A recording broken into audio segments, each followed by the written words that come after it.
C'est maintenant l'heure de Net d'Info, le dossier du jour, focus sur l'e-réputation. Avec l'explosion des réseaux sociaux, les informations que vous partagez avec vos amis, réels ou virtuels, ont vite fait de faire le tour de la toile et de laisser des traces. Une mauvaise réputation sur le net peut vite devenir un enfer quand on sait que de nombreux employeurs consultent le web avant un entretien d'embauche. D'où une proposition de loi sénatoriale sur le droit à l'oubli numérique, une délicate question qui irrite les défenseurs des libertés individuelles, l'e-réputation en question, un reportage de Lise Pressac.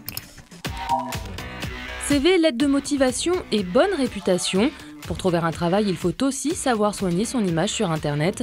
Selon une étude réalisée par Microsoft, 23% des recruteurs français se renseignent sur le profil des postulants avant de les engager. Prudence donc lorsque vous publiez sur le net des photos ou vidéos de soirées trop arrosées qui pourraient vous porter préjudice des années plus tard. De plus en plus d'entreprises se chargent donc de vous construire une bonne e-réputation. En France, Réputation Squad existe depuis moins d'un an et compte plus d'une centaine de clients. La mission d'Albéric Guigou, améliorer leur image mise à mal le plus souvent par un tiers malveillant. Dans certains cas, on va privilégier la suppression pure et simple de l'information, ou en tout cas la rendre le moins accessible possible lors d'une recherche.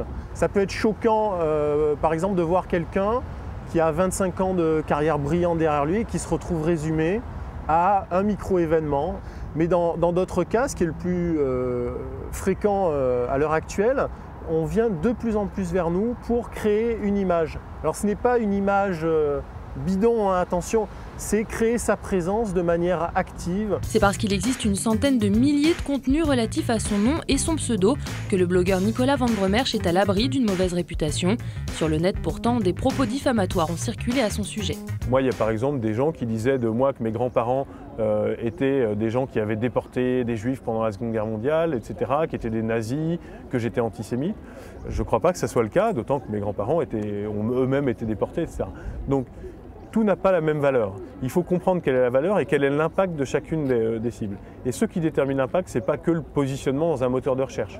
Si j'ai quelqu'un qui est très méchant ou très virulent contre moi quand on tape mon nom, mais qui, dans son discours, est complètement absurde, paranoïaque, etc., il n'aura que peu d'impact.